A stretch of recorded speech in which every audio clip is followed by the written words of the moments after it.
Hello, and welcome to The Art of Being Selfish. I'm Dr. Sims, a licensed psychologist, and on this channel, I discuss ways that you can take care of yourself or be selfish so that you feel nourished and filled enough to take care of others. Now, while we will be discussing topics related to mental health on this channel, this is not a substitute for therapy. So, we are about to finish up our March series on loving yourself in a 1 Corinthians 13 kind of way. I obviously look the same way that I just looked in the last session, but that's just because I didn't want to have a 30-minute long session, so I split it up into 2 parts. But we are just going to wrap this up, continuing to talk about the last few lines in the passage. We are going to focus on love endures all things, and love hopes all things, and love never fails. So when I first started thinking about love endures all things, I just wanted to come up with another word for that, because in thinking about enduring all things, it just sounds really heavy and really burdensome and really weighing you down. So when I think about enduring all things, I think about perseverance. So regardless of what things might come up in your life, regardless of what things are challenging, because life is going to have challenging things come up. There are always going to be hardships. There's always going to be some kind of storm that's going to happen at some point in your life, but being able to persevere through those kinds of things is a true act of self-love. Being able to encourage yourself and remind yourself of the things that you've been through in the past and how you're capable of getting through things in the future, how God is able to bring you through things in the future, that is an act of self-love. Reminding yourself of those things, remembering that you are capable of persevering. Resiliency and grit is one of the biggest attributes that I try to develop and encourage in people, because it really does help you to just get through day-to-day life. Even if you think about small things, like some days are just hard to get through, like some days just suck, some days there's just a lot going on in the world that can be really overwhelming. So your ability to be able to persevere through that, your ability to be able to say, no, I'm going to keep waking up, I'm going to keep trying, I'm going to keep putting my best foot forward, that is true self-love. When you start to give up on yourself, when you start to just say, nope, I'm out, not gonna do it, then your ability to love yourself is starting to lessen. Like showing that love to yourself, showing that love that you want to keep trying, that you have something in you that says keep going, that is a huge act of self-love. The other part is hoping, being hopeful, constantly thinking about the hope for the future, constantly thinking about what is going to be next. How can you move forward? Again, even if it's just persevering of the hope, in the hope of tomorrow, totally fine. But where do you let your hope lie at? How do you maintain hope? How do you continue to focus on being hopeful for the future, being hopeful for something good to happen, thinking about the next step, thinking about where you can go from here? Maintaining hope is one of the things that honestly saves lives. Literally, anytime we talk about suicide prevention, anytime we talk about finding value and meaning for living, it's grounded in the conversation of hope. We're talking about hoping about the next thing to happen, knowing that there is something on the other side of the next hour, or the other side of the next day, the other side of the next year. Finding a place of hopefulness is so important in counteracting any kind of negative feeling, but it's really hard to hope if you don't love yourself. It's really hard to hope if you don't trust yourself, or if you don't believe that you can persevere, if you don't protect yourself.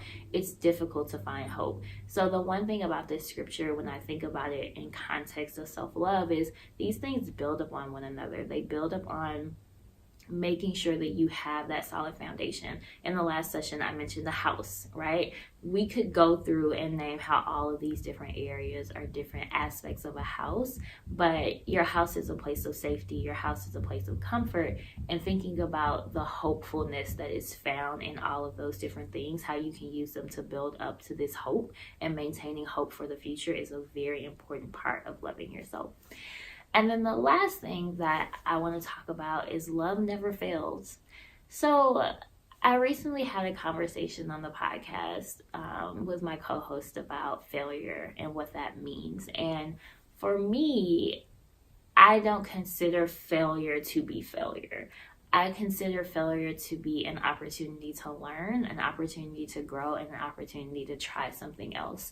And I think that one of the reasons that I don't consider it to be failure is because love never fails, right? So that means that if I love myself, then I don't consider myself to be a failure. I don't consider myself to fail. I consider myself to be growing. I consider myself to make mistakes. I consider myself to have opportunities to do something different, but I don't consider myself to fail because I love myself. And that is the concept around, for me, when I think about self-love and never failing, I think about that concept of if you love yourself, you don't consider yourself to be a failure.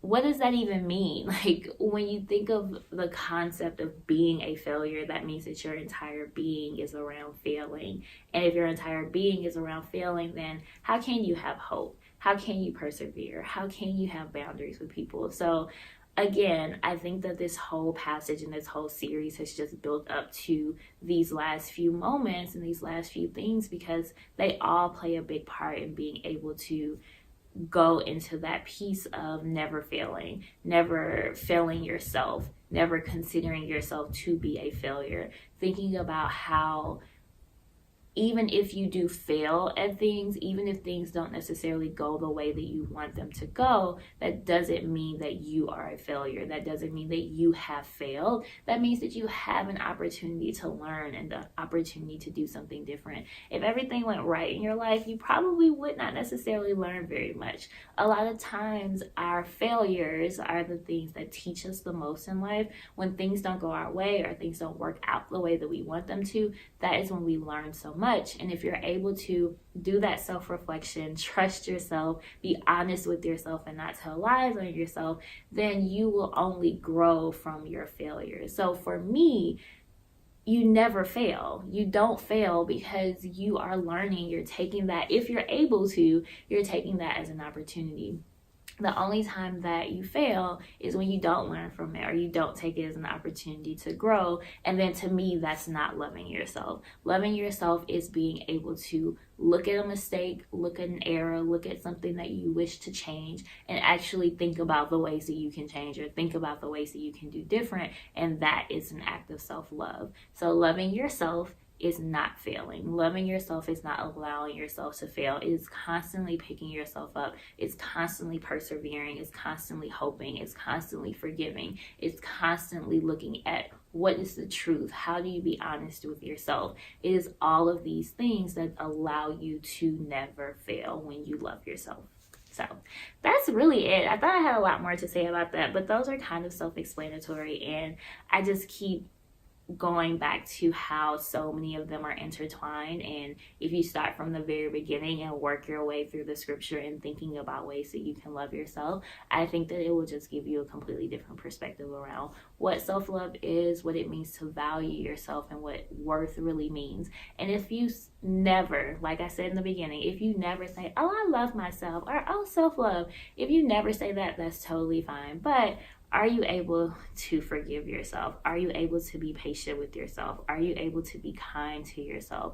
Are you able to be confident in who you are? Are you able to be assured? Are you able to not compare yourself to other people? Are you able to protect yourself and set boundaries? Are you able to trust yourself? Are you able to be honest and be truthful with yourself? Are you able to maintain that hope? Are you able to persevere? Are you able to overcome those moments when you feel like you failed, pick yourself up and try again? And if you're able to do those things, if you're able to take care of yourself in that way, then there's nobody that can tell me that you're not loving on yourself. So I hope that this series has been so helpful in getting just a deeper, nuanced understanding of what self-love is, and that you actually take some of these things. If you've heard any one thing that you feel like, that's an area that I think I need to work on a little bit more, even if you just take one thing away from this, that is awesome. I feel great about that. But if there are more areas that you feel like you need to work on, start working on those things, because being there, being your biggest cheerleader, rooting for yourself is the one thing that is always going to be constant, and it's the thing that you need to make sure that you're doing more of. So I hope y'all take some time out to be a little selfish today, and I will see y'all next time. Bye.